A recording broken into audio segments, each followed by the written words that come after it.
I'm probably going to get some pushback and some hate for this, but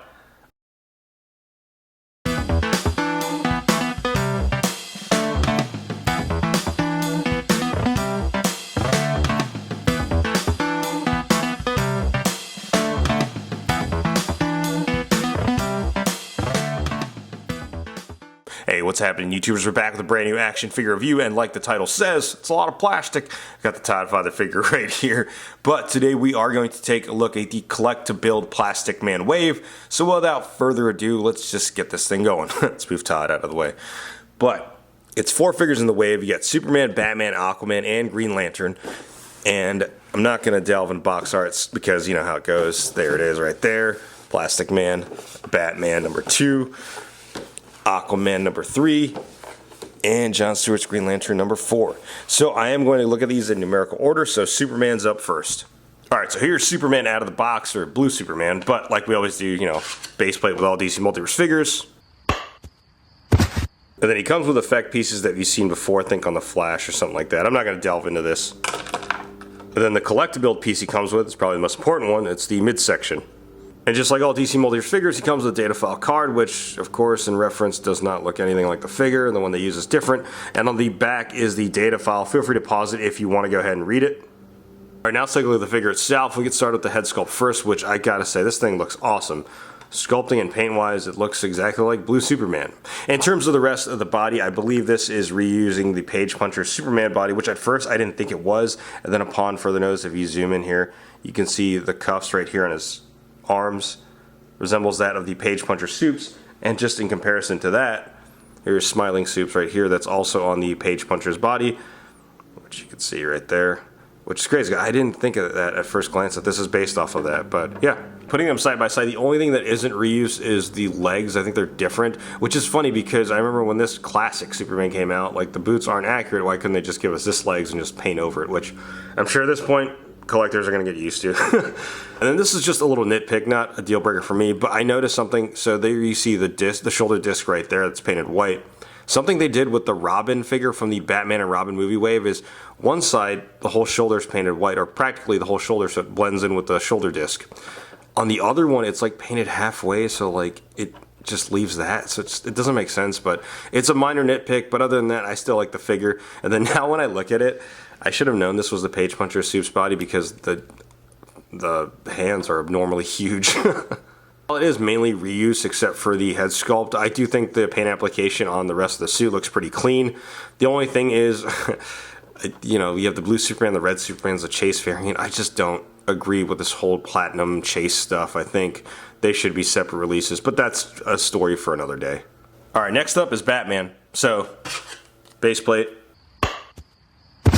Grapnel gun, which you've seen before as his accessory. The most important reason for getting this Batman figure, the accessories that comes with the collect-to-build Plastic Man. So you have both head sculpts right here, and then 2 arm accessories right here, or 2 arm pieces, I should say. Of course, the data file card, which the artwork isn't too far off from the figure, I don't know. But on the back is the data file. Feel free to pause it if you want to go ahead and read it.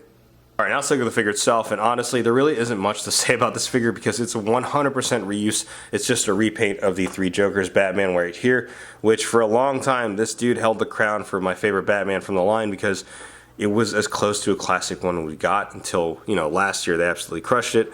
So after seeing like Hush and Nightfall Batman and Nightfall Batman again, this really isn't much of a, you know, oh, cool figure. But I will say this, had this been like 3 years ago or when the line first started, people would have jumped over the moon for this because it's like, oh my god, it's as close to a Tim Burton Batman as we're getting. But what I might end up doing with this is I might just swap out the trunks from here onto this Batman because as much as I liked this 3 Jokers Batman, the gray trunks always bothered me. I know that's how it probably looked in the comics, but I prefer the black trunks over the gray one. But other than that, yeah, there really isn't much to say about this. There is a little bit of like blue into this, into the black cape and the mask, but other than that, it's 3 Jokers Batman. Next. Actually, I take that back. Not next. I just want to point this out. For whatever reason, the emblem got worse on this figure. So the first 3 Jokers release, it looks alright. It looks clean in my opinion. On this one, it just looks sloppy. I couldn't even keep consistent with the emblem. Come on, y'all. Alright, next up is Aquaman.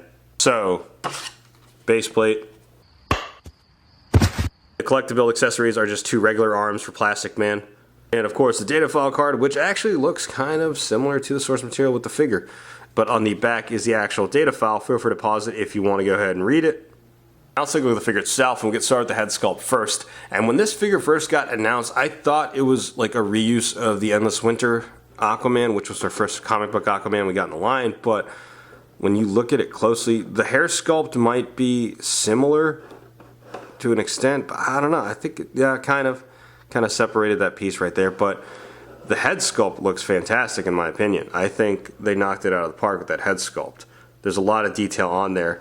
And definitely, I mean, this is the one I have displayed in my Justice League display. Obviously, this is the JLA version, but I kind of want to put this one in the Justice League display just because he looks better.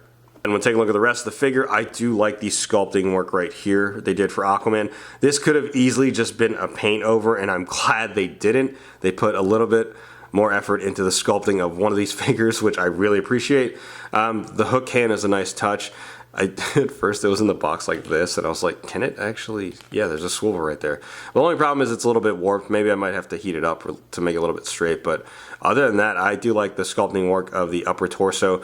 But on the bottom, it is a reuse of the Endless Winter Superman, sorry, the Endless Winter Aquaman, but I'm fine with that because, again, this part was sculpted and not painted like they did with the pants. They could have easily done that with this, but I do like this figure actually.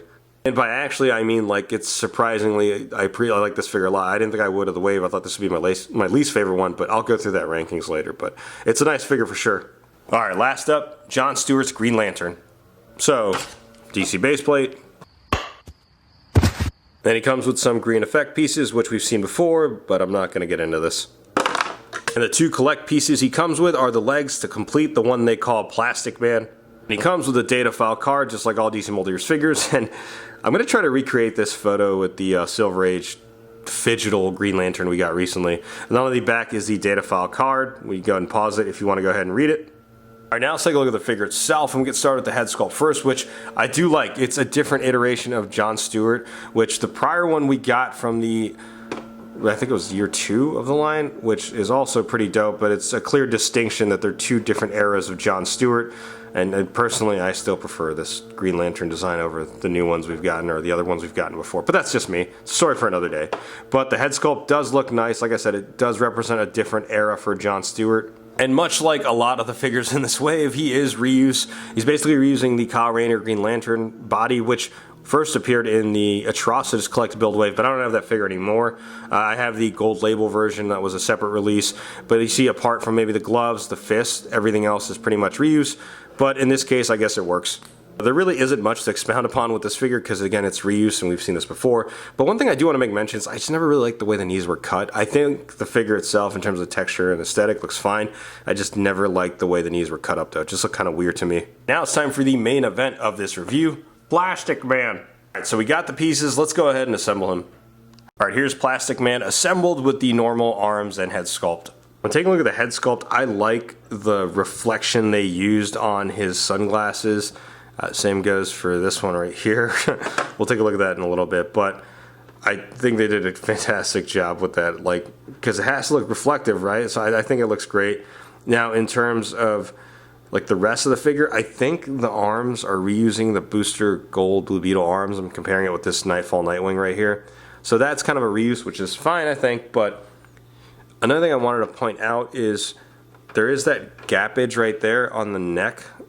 So I'm wondering, like, no matter where you turn it, like you've seen this with that Kickstarter Spawn, but yeah, when he's like looking up, yeah, that huge gap. And it's kind of frustrating because I get why they did this type of engineering so you can swap out the head. It just kind of looks, I don't know. You could definitely fudge it with toy photography. Just kind of a nitpick thing to point out there. While I critique that, I'll also say it's cool that they did do the pattern right there of a stitching of his outfit going up, so that way it just doesn't completely disappear like we've seen on some figures before. So that's kind of cool. And one of those nice attention to details, his foot is like that. It's not separated. I remember people were like, what? They couldn't even sculpt the toes, but it's supposed to look like that, which is, again, nice attention to detail. And when you take a look at the head sculpt, he kind of looks like Jim Carrey with that expression, but that could just be me. Let me know what you think. I'll swap it out for the crazy stuff, which I think, the only thing I'm concerned about this peg's a little too thin, and I just don't want it to break over time. So just be careful with that when you guys are swapping these out or posing them. Jesus, this thing's wild. Let's go ahead and pop out the arms. You know, this makes me wonder if because I haven't tried it yet, if the ones that are on the Blue Beetle Booster Gold body mold are easy to just pop out and swap. Pop and swap, you know, like the Mythic Legion stuff. So, Jesus, this thing is wild. You know, it's funny, I remember playing as Plastic Man in the Batman, the Brave and the Bold game for Nintendo DS. If y'all have never played it, man, you're missing out. Jeez, this looks so insane. But it looks cool too. My only thing with this is, when you look at this figure, you know, in the offerings right here, this definitely could have been a deluxe, and I would have liked if this was like bendy, because they could do it, because we've seen them do bendy before, bendy wire. With, I think the Joker Dragon has a bendy wire. But yeah, that would have been cool if they'd done it for this. But still, nonetheless, it's still pretty surreal with all this insane, like I've seen a lot of memes about this. I'm not gonna expound upon that, but it is a dope swap nonetheless. And just for kind of a quick side-by-side comparisons, here's all 4 figures from the wave, and all 4 needed to complete Plastic Man. Here are all the figures in the collective build wave, and if I were to rank them, I guess, from 1 to 5, with 5 being my least favorite. At number 5, I think I would put Batman. Number 4, I'd put Green Lantern. Number 3, I'd put Blue Superman. Number 2, surprisingly, I'd put Aquaman. And number 1, of course, is the collective build figure, Plastic Man. And for the random ass size comparison, here's Batman standing next to a couple of McFarlane Toys My Hero Academia figures. We got Deku, not Todoroki, and Ochako. My shit in heart. But my overall thoughts on the wave, I'm probably going to get some hate for this, but I actually like it. But I'm not completely dumbfounded. I get the frustration with this wave being predominantly reused body molds of existing, figures we've already had, or existing characters, just different iterations of them. Trust me, I understand that. Conversely, I would say, if we do toy reviews or people in the toy community, toy collectors, we already know how this kind of works. If we're trying to act like we're experts when we talk about, oh, it's reusing this and reusing that, then reusing isn't really new to the game. It's something that's been going on in the toy industry for years now, even when we were kids. There's always been reuse in the toy companies. So when McFarlane Toys does it, of course, yeah, it's a little bittersweet because we were so used to unique sculpts for the first 2.5 years that now it's kind of like, oh, great, it's reusing this. But at the same time, it's a toy company, and they're a toy company, I should say, so reusing is not exempt from them, so I get it. Could this Plastic Man have been a separate deluxe release? Sure, and I probably would have bought that instead. But I will say the other figures in the wave are okay, to a point where like the Build-A-Figure, or the collective build figure, is such a dope one that it kind of justifies the other purchases. Don't get me wrong, I am not stoked for this Batman, but again, this is dope. It's same vein as how, I'm going to put this in here real quick, the Zabu Build-A-Figure. 2 of the figures weren't good, but a lot of people completed it because the Build-A-Figure was that dope. And I just, I gotta say, the Plastic Man was awesome. It would have been a better touch if they had given him bendable arms, like bendy wire like we've seen before from them. But overall, I think the wave's okay. But let me know what you think in the comments below. YouTubers, sound off below. And like always, if you like what you see, be sure to hit that like button. If you're not here to subscribe to the channel, go ahead and subscribe. Thanks for watching.